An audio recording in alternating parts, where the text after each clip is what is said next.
بسم الله الرحمن الرحيم. مشاهدينا متابعي قنوات أو قنوات شبكة الإعلام العراقي في كل مكان، السلام عليكم ورحمة الله وبركاته. نحييكم هنا من أرضية ملعب النجف الدولي في إطار منافسات الدور السادس عشر لبطولة كأس العراق. النجف يستضيف القادم من شمال العراق الحبيب البيشمركة من محافظة سليمانية، مباراة مهمة لكلا الفريقين، وبالتالي الكل يبحث عن الوصول إلى الدور ربع النهائي في هذه النسخة لموسم 24-25. إذن النجف يستضيف البيشمركة، وبالتالي مباراة اليوم طبعا اللي يستضيفها هذا الملعب في محافظة النجف الأشرف.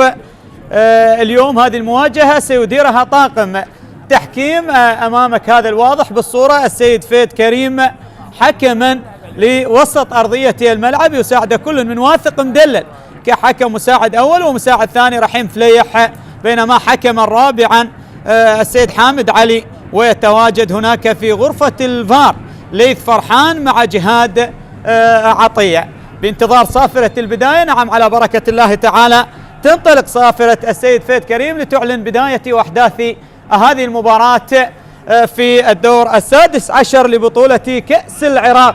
من سيواصل ومن سيغادر، هذا ما سنتعرف عليه بحول الله تعالى من خلال هذه المباراة. خلونا نذكر بخيارات وتشكيلة الفريقين. بالنسبة للفريق الضيف السيد رباز الصديق مدرب فريق البيشمركة، يبدأ اليوم بموسى شكر رشيد، وكذلك موسى شكر رشيد في حراسة المرمى، ديار مارف بالقميص رقم 44 كقلب دفاع، مع نور السولي بالقميص رقم 15.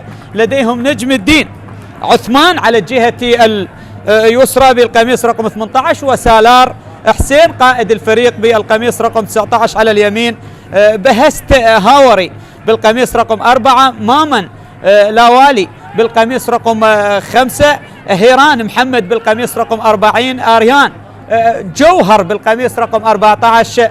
وهناك في خط المقدمة عبد الله ثامر هداف الفريق حتى الآن لديه 3 أهداف في رصيده بالقميص رقم 9 في منافسات دوري الكرة الممتاز، ويادقار إبراهيم بالقميص رقم 8. هنا السيد عبد الغني شهد مدرب نادي النجف اللي يبدأ مباراة اليوم بسرهنج محسن في الحراسة. لديهم قلبي الدفاع علي فائز بالقميص رقم 4، فابريس بالقميص رقم 5، مصطفى محمد معا 34. لديهم أحمد حسن ماكنزي بالقميص رقم 3، أحمد نعيم 15، وأيضا لديهم محمد صالح 7، ميندي بالقميص رقم 8، بشير بن محمد 80، محمد قاسم 10، ورضا محمد حاكم بالقميص رقم 11. هذه تشكيلة طبعا الفريقين لمباراة اليوم. أجواء جميلة هنا في ملعب النجف الدولي، مباراة أو ثاني مباريات الدور السادس عشر. أيضا في نفس التوقيت هناك مباراة ما بين الميناء والزوراق، قمة كبيرة في محافظة البصرة. كل التوفيق لكل أنديتنا، نتمنى نشاهد مباريات جميلة. وبالتالي هنا صافرة خطأ يشير إليه حكم المباراة السيد فيد كريم، خطأ لرضا، هذا اللي واضح أمامك بالصورة، 25 سنة لهذا اللاعب، بالتالي مخالفة لمصلحة غزلان البادية. مباراة وسط أنظار جماهيرهم ومن الجماهير القليلة الحاضرة في هذه المواجهة، ولكن عشاق الغزلان متواجدين في ملعب النجف لمتابعة هذا اللقاء. ركلة حرة مباشرة لمصلحة آريان جوهر، تلعب الكرة عالية أو التدخل حاضر، بعد ذلك الانطلاقة مرة أخرى عادت للنجف، يبحثون عن أول الأهداف. نعم في الدقائق الأولى هذا بشير بن محمد يبحث عن كرة عرضية ولكن أبعدت. هناك راية إشارة المساعد الأول سيد واثق مدلل يشير إلى وجود حالة تسلل. كرة ملعوبة بيشمرقة للعب مباراتين في بداية المشوار في الأدوار الأولى التأهيلية لبطولة كأس العراق.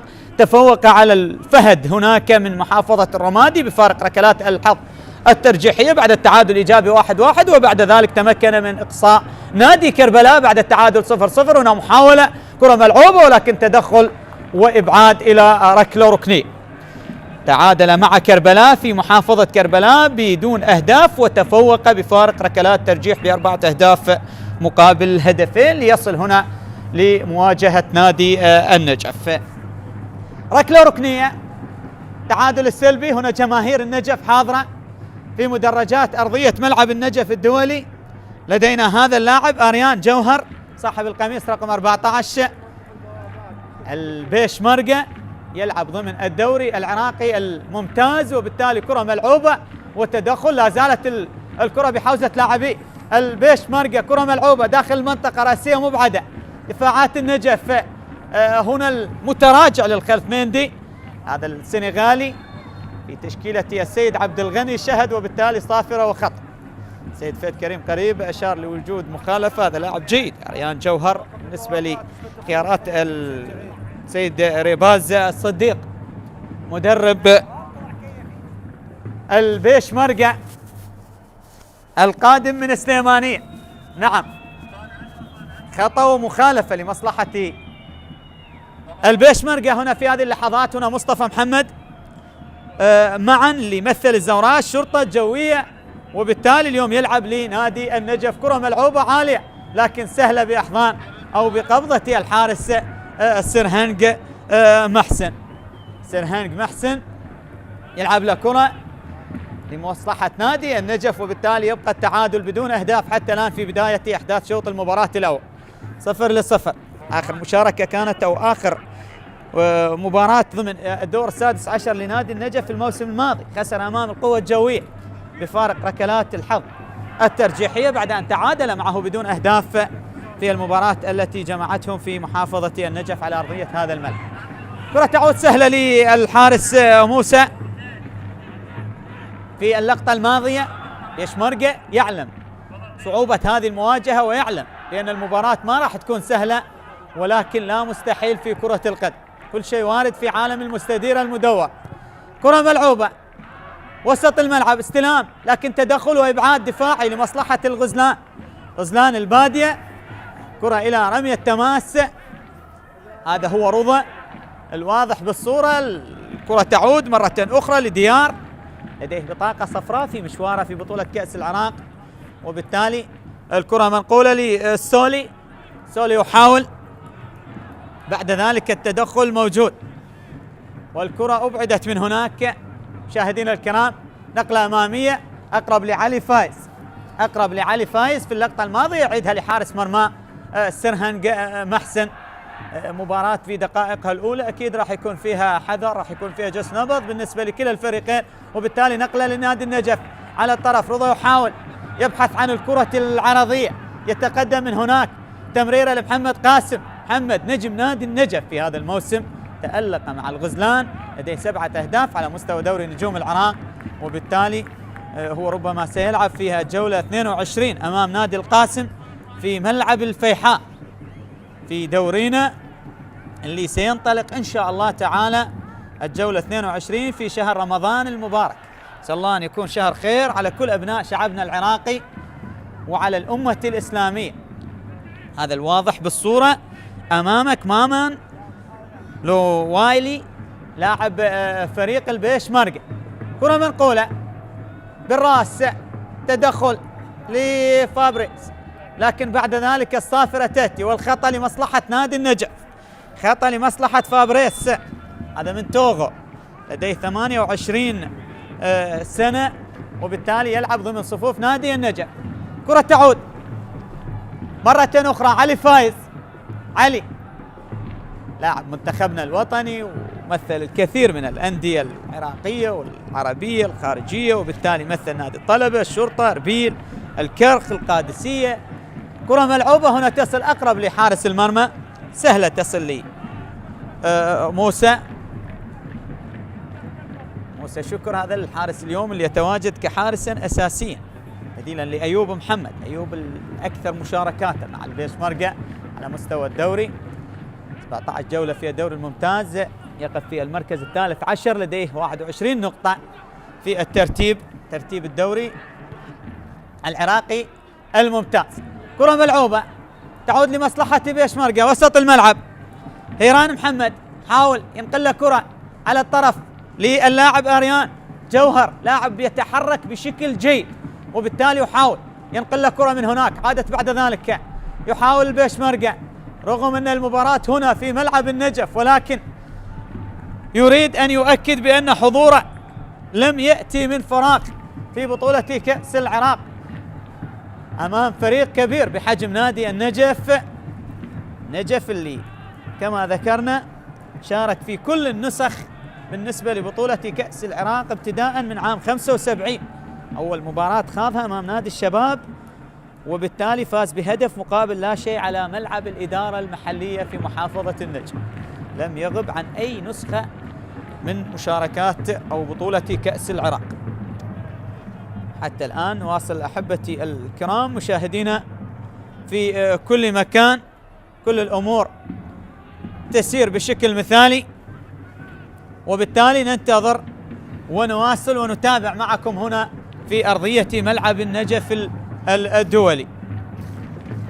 مباراة بالتعادل السلبي، لا زالت المباراة بالتعادل السلبي ما بين الفريقين. كرة وسط الملعب أمامية، عادت بعد ذلك لديار يعيدها لي نورو السولي وسط الميدان. محاولات بأقدام لاعبي البيشمركة تصل هنا لأريان يحاول نقلها، ربما لا وجود لحالة التسلل. كرة ملعوبة خطيرة ولكن سرهنق، وبعد ذلك تأتي الراية. نعم تأتي الراية والحالة التسلل موجودة على هذا اللاعب. نعم موجودة على هذا اللاعب أمامك الواضح بالصورة، هيران محمد يقف في مصيدة التسلل. المساعد الثاني رحيم فليح لأشار إلى وجود حالة التسلل لمصلحة نادي النجف. كرة تعود علي فايز وسط الملعب، يتقدم علي يحاول بعد ذلك الانطلاقة، يبحث عن زميل لمحمد من هناك. كرة ملعوبة عرضية ولكن تدخل وإبعاد عن طريق الدفاعات، دفاعات البيشمركة. كرة تصل لمحمد قاسم، خطيرة، تمريرة ممتازة لبشير محمد، وحارس المرمى يتدخل هنا. ركلة جزاء يشير إليها السيد فهد كريم. نعم بعد المحاولة الأخيرة والتدخل، وبالتالي السيد فهد كان قريب، ويشهر هنا البطاقة الصفراء. لمن البطاقة؟ ربما لديار، وإذا ما تأهل البيشمركة فسيغيب عن المواجهة القادمة لأن لديه بطاقة صفراء سابقة. إذن بطاقة صفراء لديار مرف صاحب القميص رقم 44. وركلة جزاء لمصلحة غزلان البادية. نعم الكرة سليمة ما فيها شيء. بعد ذلك بشير محمد هذا التونسي اللي لعب له كرة وهنا الإعاقة والتدخل، وبالتالي رضا حاكم هو من سقط يتحصل على ركلة جزاء ممكن أن يأخذ من خلالها نادي النجف الأسبقية في مباراة اليوم. الدور السادس عشر مهمة جدا، التأهل إلى الدور ربع النهائي، هذا ما يريد النجف، وبالتالي ننتظر من سينفذ. ربما ميندي على التنفيذ. نعم ميندي السنغالي صاحب 25 سنة يحاول في ركلة الجزاء لمصلحة نادي النجف. ميندي لعب في الدوري السويسري وأكيد الدوري التونسي، لعب للملعب التونسي للترجي جرجيسي، وبالتالي لديه 5 أهداف هذا الموسم مع نادي النجف على مستوى دورينا دوري نجوم العراق. سجل في مرمى اربيل الجويه، نفط ميسان هدفين في مرمى النفط. بالتالي اليوم عاد هل سيفتتح التسجيل لمصلحه الغزلان في هذه الدقائق؟ الدقيقه 13 مندي يتقدم، مندي يحاول، مندي بالجول هدف اول لمصلحه نادي النجف من ركله جزاء. نعم يسجل هدف الاسبقيه، وهذه هي جماهير النجف الحاضره في مدرجات ملعب النجف الدولي. هدف اول عن طريق هذا اللاعب لمصلحه الغزلان، هدف مقابل لا شيء، هدف في توقيت جيد بالنسبه لكتيبه السيد عبد الغني الشهد، وبالتالي هدف شوف التنفيذ وشوف التسديده، وهدف اول لمصلحه نادي النجف. واحد النجف لا شيء البيشمركة.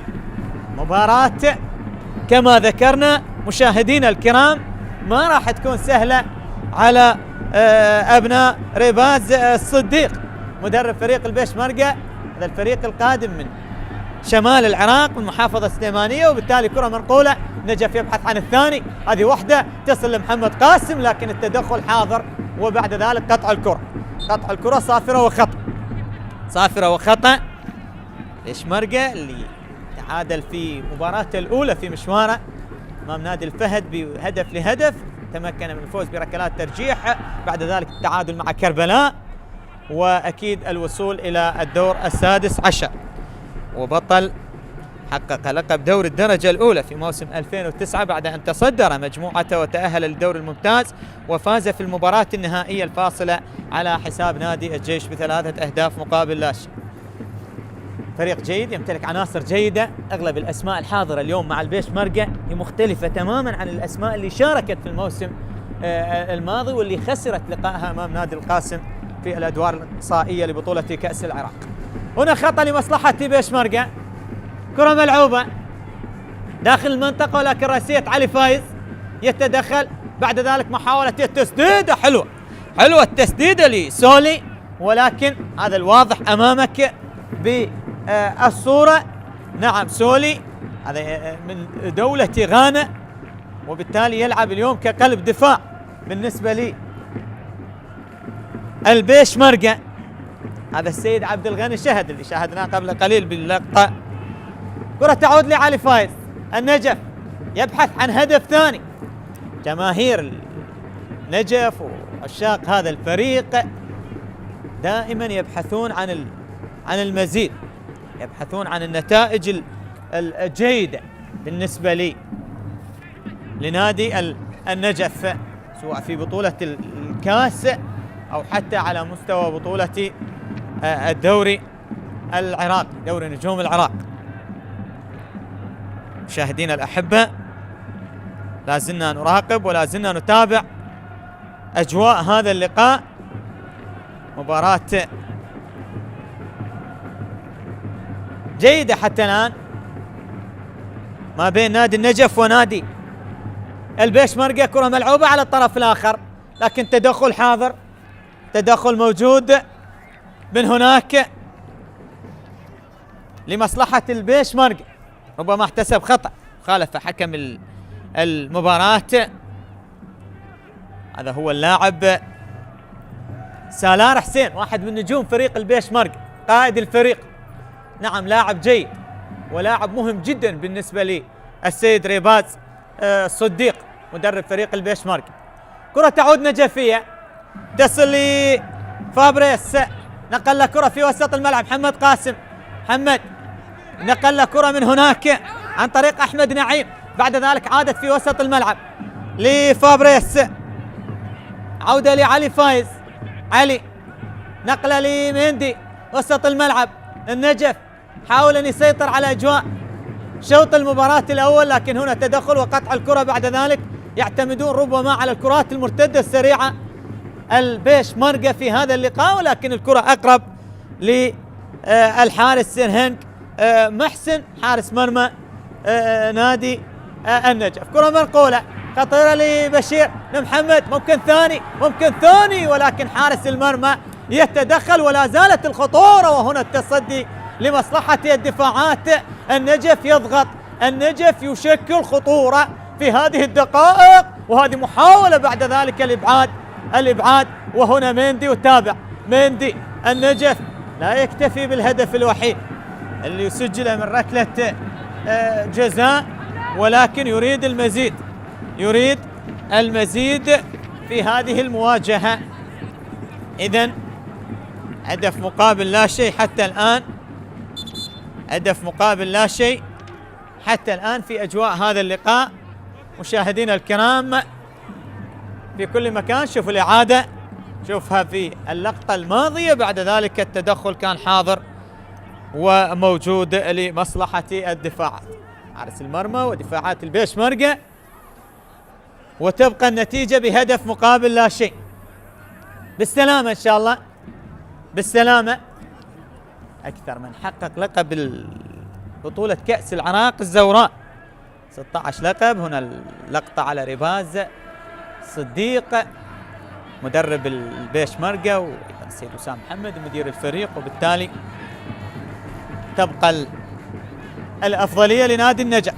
زوراء 16 لقب، الجوية 6 ألقاب، الطلبة لقبين، وبالتالي أكيد سنتكلم عن مشوار الفرق اللي حصلت على لقب بطولة كأس العراق من خلال سير هذه المواجهة. ركلة مرمى، تلعب الكرة، وربما خطأ احتسب لمصلحة الحارس في اللقطة الماضية. تلعب وسط الميدان، هناك سالار سيطر على الكرة، لكن تدخل محمد صالح وسط الملعب. محمد صالح لاعب نادي النجف، لعب للزوراء، لعب لأربيل. كرة ملعوبة أمامية، محمد في الاستلام، محمد قاسم حاول يسيطر على الكرة، ينقلها لأحمد نعيم. أحمد يبحث عن المساند، هنا بشير بن محمد لاعب التونسي، عودة لمحمد صالح لفابريس، فابريس يتقدم ولكن التدخل موجود، وبالتالي الكرة تبعد إلى رمية تماس. عبد الغني الشهد يطالب لاعبيه بالتركيز بالمزيد في قادم الدقائق، تسبت لمصلحة نادي النجف. رمية التماس، هذا هو مندي حاول يسيطر على الكرة، لكن التدخل من أمامه سولي. عيد الكرة في وسط الملعب، لاعب جيد هذا من غانا كما ذكرنا مشاهدينا الكرام. كرة منقولة على الطرف الأيمن، لكن دفاعات النجف وعلي فايز. عيد الكرة، أو ربما أحمد حسن ماكنز في اللقطة الماضية، جانبية لمصلحتي البيشمركة، هذا مصطفى محمد معا. وهنا سالار حسين كابتن الفريق يلعب الكرة أمامية للاعب عبد الله ثامر. عبد الله لديه 3 أهداف في الدوري الممتاز، وهنا كرة ملعوبة لكن مرت إلى خارج أرضية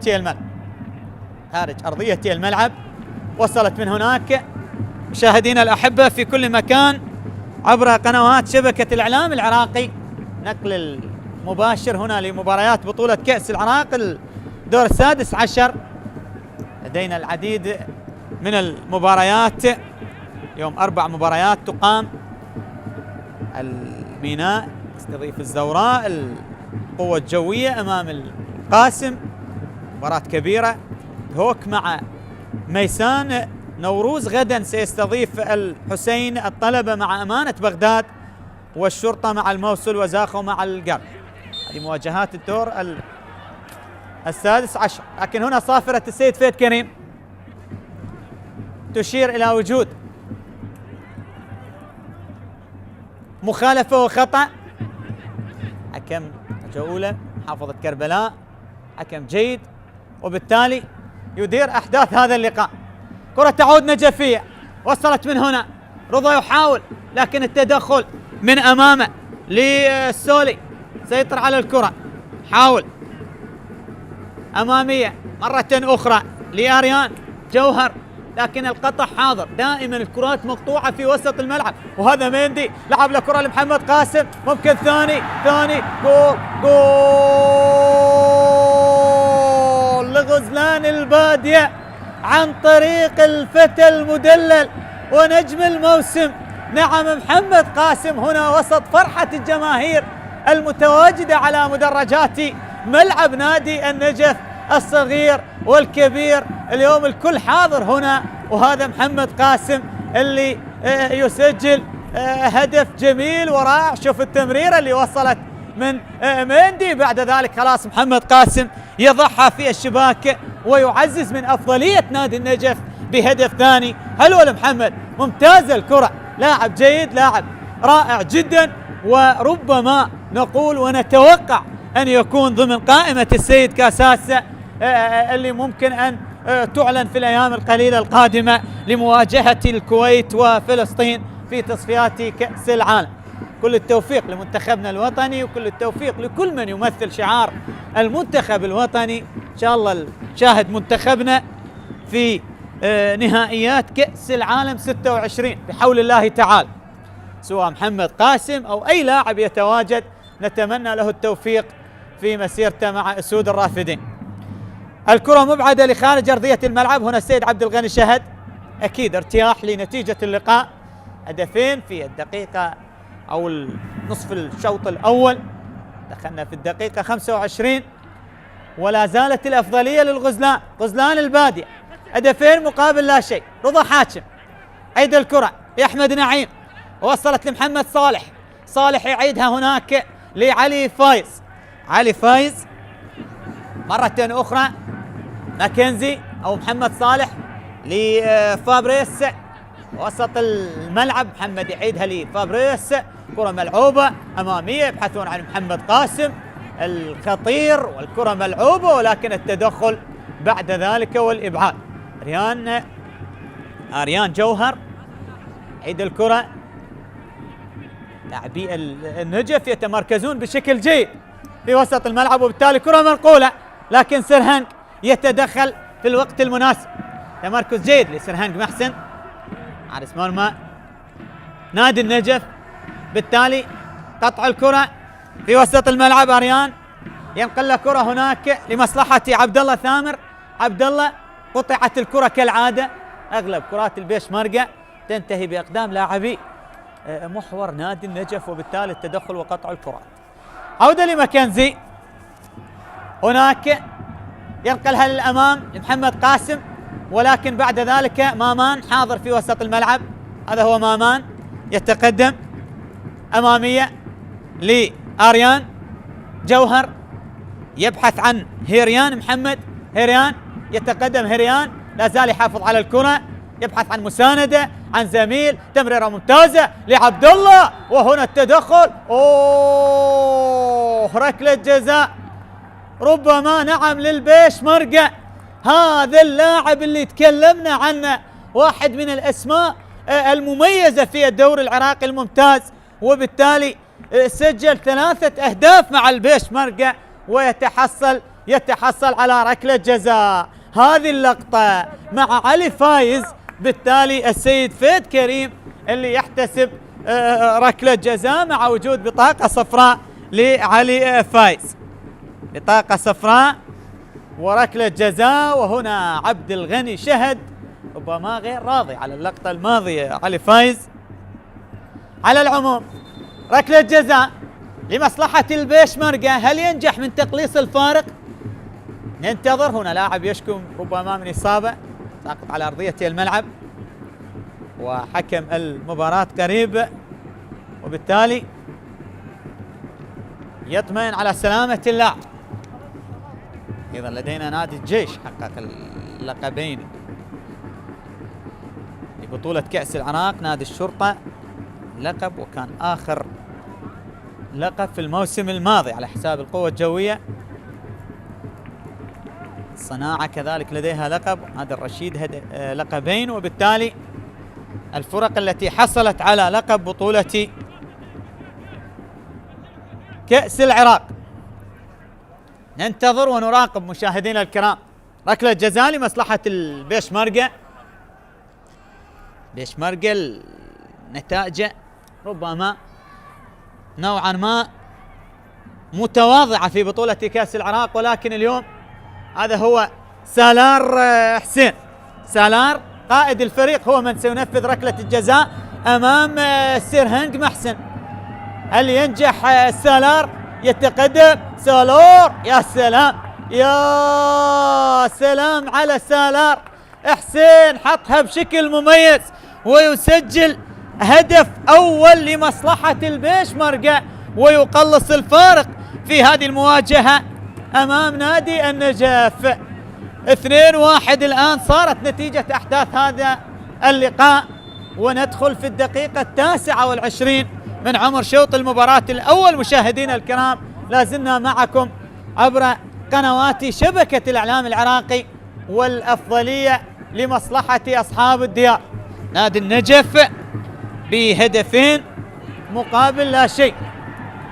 هذه كرة ملعوبة وبالتالي مرت وعدت بعد ذلك. نعم، مندي سجل من ركلة جزاء، وكذلك محمد قاسم هدف، بينما سالار هدف لمصلحة البيشمركة من ركلة جزاء. وهنا لدينا ركلة ركنية لمصلحة نادي النجف.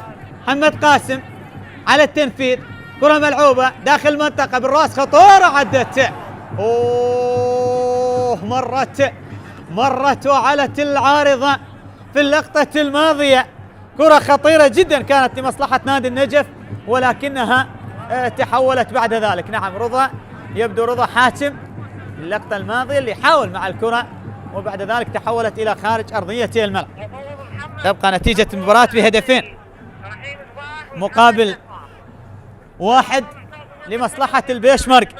محمد قاسم هذا الموسم 7 أهداف في دوري نجوم العراق مع النجف. ميندي 5 أهداف، ماكنزي لديه 3 أهداف. هذه الأسماء اللي ربما تألقت على مستوى السجل التهديفي لنادي النجف، ولكن هي المباراة الآن الأولى في الدور 16 لبطولة كأس العراق. حتى الآن يتقدم بهدفين أحمد نعيم، جانبية لمصلحة نادي النجف. كرة ملعوبة تصل لميندي، عيدها لفابريس، يبحث عن زميل، يجد ميندي قريب، منتصف الملعب، تمريرة، تغيير مسار اللعب من هناك، ممكن المرور، ولكن الكرة مرت عدت إلى ركلة مر، لا وجود لخطأ يقول فهد كريم.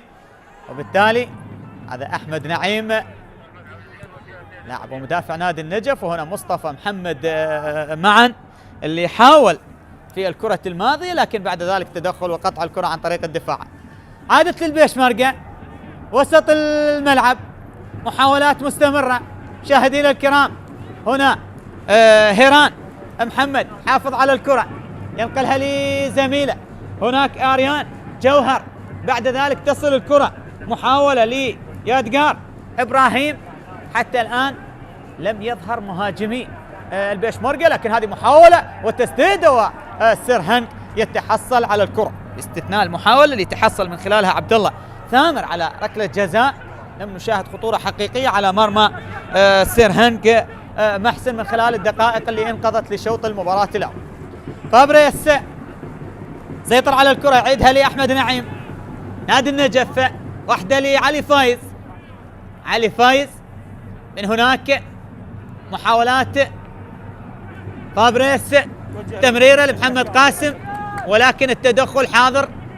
ريان محمد عيد الكرة، طالت على مامان وبالتالي مرت إلى جانبية، طالت على مامان ومرت إلى جانبية.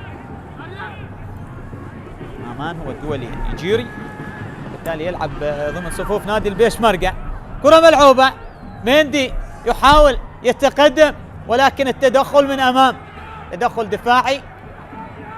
حتى الآن المباراة جيدة نوعا ما بين الفريقين، ولكن نتمنى أن تكون أفضل وأن ترتقي إلى الأفضل في قادم الأوقات. كرة ملعوبة، محمد قاسم مرتين أخرى، عيد الكرة، يبحث عن تسديدة من مسافة، ولكن أقرب لبشير بن محمد، يحاول مرتين أخرى تدخل دفاعي، تصل هنا لمصلحة اللاعب آريان، متراجع لهريان محمد، وسط الملعب، عودة وقطع، تدخل للاعبي نادي النجف. هنا رضا محمد حاتم، لكن الكرة تبعد إلى رمية تماس. السيد واثق مدلل المساعد الأول اليوم مع السيد فهد كريم كما ذكرنا، الحين فليح المساعد الثاني، وهناك حامد علي حكما رابعا، ولدينا في غرفة الفار سيد ليث فرحان وجهاد عطل. كرة تعود لعلي فايز، منتصف الملعب، بطولة كأس العراق. نذكر بأننا نلعب في ثاني مباريات اليوم، هناك مباراة بنفس التوقيت في ملعب الفيحاء الميناء أمام نادي الزوراء، قمة كبيرة. ولدينا محاولة وكرة تصل لمصلحة مندي، سيطر على الكرة مندي، حافظ على الكرة مجددا، محاولات مستمرة. النجف يحاول ويبحث عن المزيد،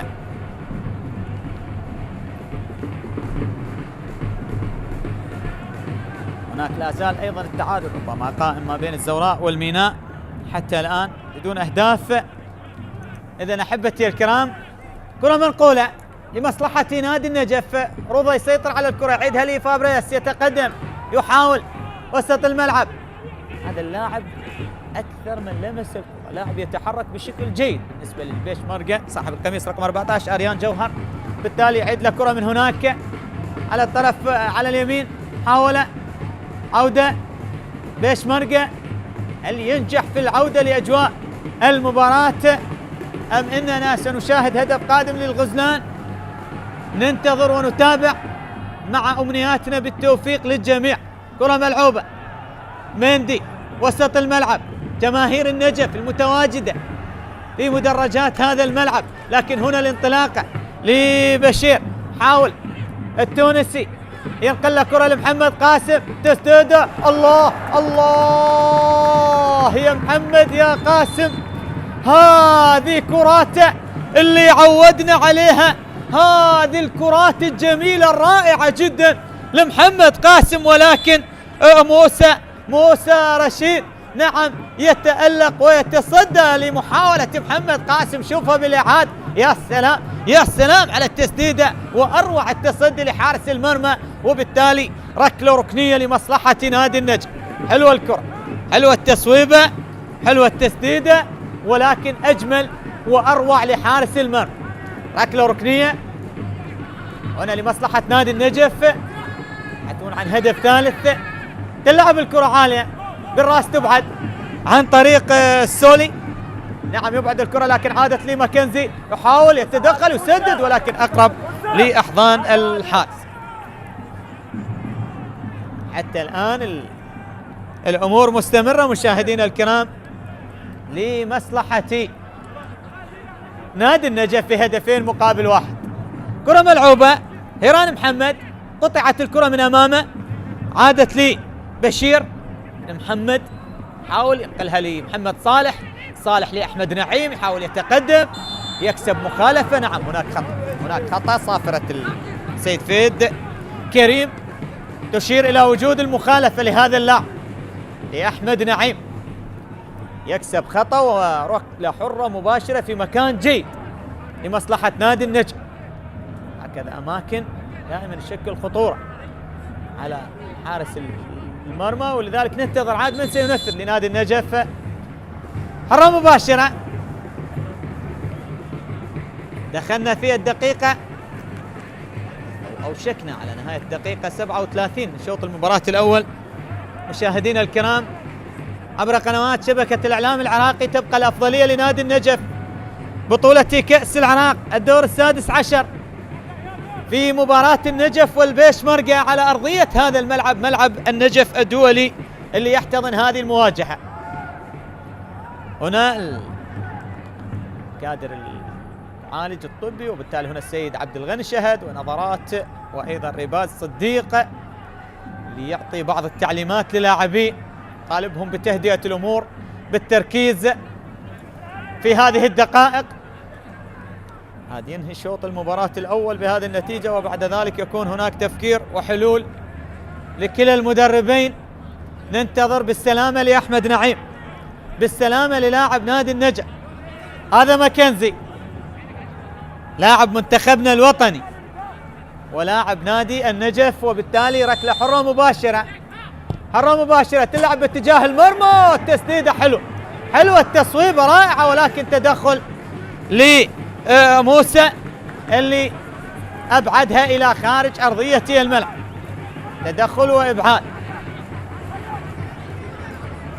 نعم أبعدها من هذه تصويبة ماكنزي. أحمد حسن وحارس المرمى يتدخل، وبالتالي ركلة ركنية للنجف. ماكنزي مرة أخرى، نجف يريد هدف ثالث. كرة ملعوبة بالراس إلى خارج أرضية الملعب، رأسية. كانوا يطالبون بركنية، ولكن الكرة مرت إلى ركلة مرمى. هذا مامان روالي، لاعب النيجيري يلعب ضمن صفوف البيشمركة. نعم مشاهدينا الكرام في كل مكان، حتى الآن معكم في شوط المباراة الأول. كرة اللعب لمصلحة ديار، ينقل كرة لهيران محمد. هيران يتقدم داخل منطقة الجزاء، هذه تمريرة ولكن تدخل لعلي فايز. مر بشكل جيد هذا اللاعب صاحب القميص رقم 40 هيران محمد، ولكن بعد ذلك التدخل جاء لهذا اللاعب الواضح أمامك بالصورة علي فايز. كرة ملعوبة، سلار حسين ينقل كرة لهيران محمد، وحدة داخل المنطقة، ولكن بعد ذلك يحاولون من أمامهم مصطفى محمد قطع الكرة. عادت لي اللاعب بهست هوري، عيدها هناك لسولي لديار. يحاولون يتناقلون الكرات، يلعبون، بدأوا يتحركون بهذه الدقائق، ولكن الكرة مرت إلى جانبي. رمية تماس لمصلحة نادي النجف. نذكر أحبتي الكرام مشاهدينا في كل مكان بأن هذه المواجهة ضمن إطار الدور السادس عشر لبطولة كأس العراق لموسم 24-25 ما بين نادي النجف باللون الأزرق أمام البيشمركة، والأفضلية لا زالت لمصلحة غزلان البادي بهدفين. جاء الهدف الأول عن طريق مندي من ركلة جزاء، وبعد ذلك محمد قاسم بهدف جميل، بينما قلص الفارق للبيشمركة قائد الفريق سالار حسين بهدف أيضا من ركلة جزاء. كرة تماس لمصلحة بيشمركة، كرة ملعوبة تعود لمصلحة النجف، جانبية للنجف. هناك هذا هو سولي، اسماء يعتمد عليها كثيرا عباز الصديق مدرب نادي البيشمركة. كرة ملعوبة وسط الملعب، مندي يحاول عيد الكرة لي فابريس يتقدم وسط الملعب. محمد قاسم وصلت هنا لبشير، يتقدم محمد يحاول، التونسي راح، التونسي عدى، خطيرة بالجول. الله التدخل هناك، كانت مطالبة بوجود لمسة يد، ولكن حكم مباراة يشير إلى مواصلة المشوار. نعم ما شاهدنا شيء في اللقطة الماضية، بعد ذلك ربما تكون هناك إعادة. الكرة طالت إلى خارج أرضية الملعب. هل هناك عودة للسيد ليث فرحان وجهاد عطية في غرفة الفار. لو فيت كريم يتكلم مع الكباتن حكام الفار، منتظروا نتحدث نتكلم نشاهد. شوف الإعادة، شوف الدخول لهذا التونسي مر، وبعد ذلك التسديدة، وهذه بصورة أوضح. نعم قد تكون ربما نقول لامست، ولكن لا نعلم.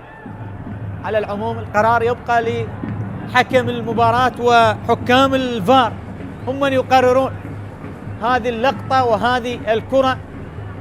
لا زال السيد فيد كريم يتكلم مع حكام الفار هناك.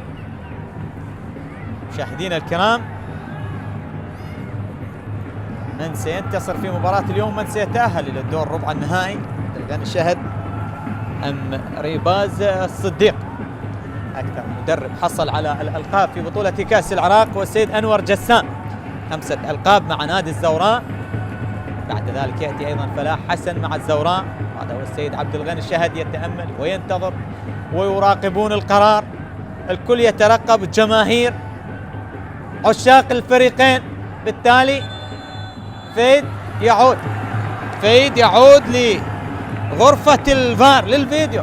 نعم، يلا تعال شاهد نفسك وقرر يا استاذ فيد كريم.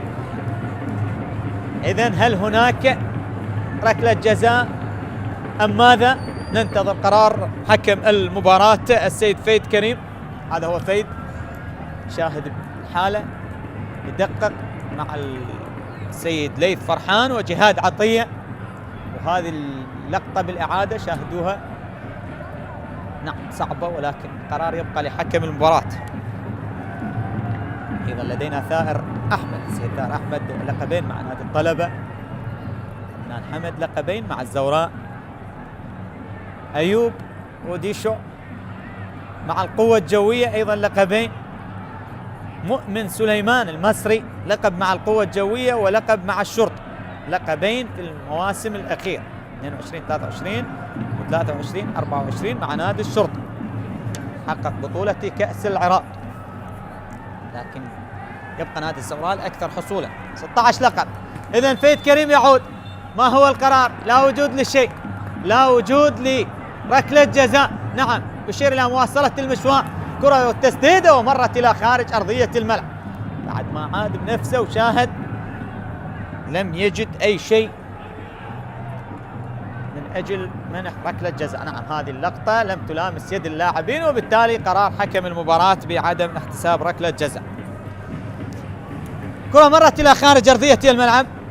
مشاهدينا الكرام في كل مكان، نواصل معكم نلعب في الدقيقة 45، الدقيقة الأخيرة من الوقت الأصلي لشوط المباراة الأول.